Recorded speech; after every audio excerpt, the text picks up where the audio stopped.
Bismillahirrahmanirrahim. An Ibrahim an-Nakhai radhiyallahu anhu, innama halaka man halaka qablakum minal umami bi thalathi khisalin bi fudulil kalam wa huwa ma la khaira fihi fid dini wad dunya wa fudulit ta'am wa huwa ma la yu'nihi 'ala ad-din wa fudulil manami wa huwa ma la yanfa'u fid din. Sayyid Ibrahim atau Imam Ibrahim An-Nakhai mengatakan, sesungguhnya yang menyebabkan orang-orang atau umat ini rusak sebelum kita itu ada 3 perkara. Yang pertama fi fudulil kalam, terlalu banyak omongan yang bagaimana?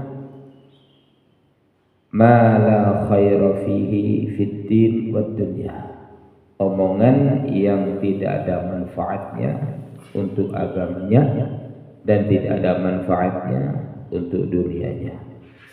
Jadi dia sering menghibah, membicarakan kejelekan orang lain, atau berbicara kotor, berbicara tentang aib orang lain. Nah, kalau seandainya kita dibicarakan tentang kejelekan kita oleh orang lain, sikap yang harus kita ambil adalah sabar.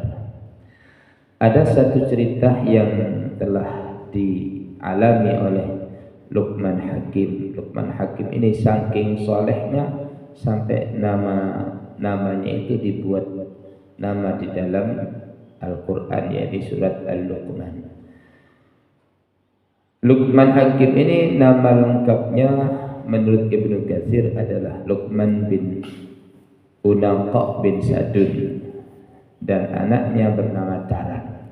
Ada kisah menarik, Luqman bersama keledainya bersama anaknya. Suatu saat Luqman beserta keledai dan anaknya ini berjalan. Luqmannya menaiki keledai, anaknya yang membawa keledai tidak ikut naik. Kemudian melewati satu perkampungan dan di situ ada orang yang dia lewati. Kemudian orang-orang itu mengatakan, bodoh sekali, kurang ajar sekali orang tuanya itu. Kok tega orang tuanya itu? Orang tuanya enak naik keledai sementara anaknya jalan kaki. Itu kata orang. Kemudian setelah lewat, Luqman turun. Kemudian Luqman mengatakan, nak, kamu saja yang naik keledai, biar nanti omongan orang jadi gak enak saya. Akhirnya anaknya yang naik keledai, Luqmannya yang mengendalikan atau yang turun, yang membawa pengikat keledainya. Lewatlah di suatu tempat, kemudian bertemu dengan orang-orang itu, ada orang lain yang mengatakan atau ngomong lagi, wah, itu anak sangat kurang ajar sekali. Masa anaknya naik keledai, bapaknya ada di bawah, disuruh membawa keledai. Akhirnya turun lagi. Kemudian Luqman ngomong, wahai anakku, bagaimana kalau keledai ini kita naiki bersama-sama? Kok kayaknya gak ada benarnya kita ini di omongan, di pandangan orang. Kemudian dia naikin, Luqman naik keledai, anaknya naik keledai. Lewatlah di satu perkampungan, kemudian ada omongan lagi, wah, itu sangat tega sekali. Orang-orang atau yang menaikinya itu, masa keledai yang kecil dinaiki 2 orang, kok tega kepada keledai. Diomongin lagi kayak gitu. Kemudian lewat lagi, turun dia karena ada omongan gak enak. Kalau begitu wahai anakku, bagaimana kalau keledai ini kita gak usah naikin, kita jalan sama-sama. Jalan, ketemu lagi terhadap orang lain, orang ini ngomong, wah bodoh sekali bapak dan anak itu, ada keledai gak dinaikin. Ada keledai gak dinaikin. Nah, dari cerita ini bapak-bapak, ibu-ibu, kita ini kalau mengikuti omongan orang gak ada benarnya. Kebenaran apapun yang kita kerjakan itu mustahil bisa menyenangkan semua orang. Jadi kalau kita melakukan kebenaran, janganlah mengharap penilaian orang, karena itu pasti ada yang suka, ada yang tidak suka. Apa yang harus kita utamakan? Ridha Allah. Ketika kita mengatakan sesuatu yang benar atau mengerjakan yang benar, ridha Allah yang kita utamakan. Nah, ini gak ada benarnya.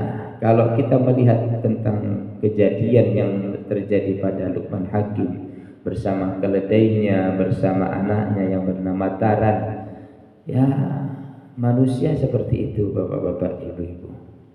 Di hadapan manusia kita selalu salah.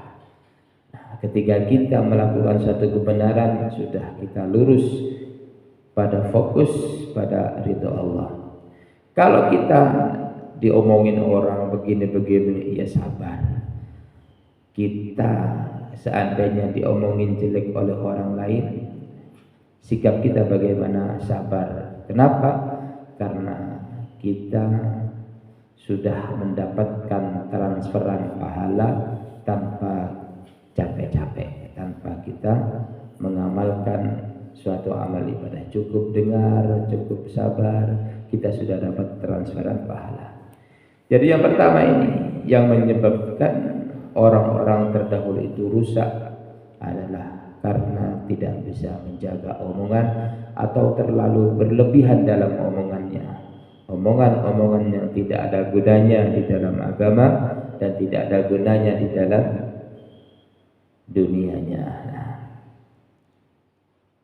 Jadi harus kita pahami, bagaimanapun kita melakukan kebenaran, pasti ada yang senang, ada yang tidak senang.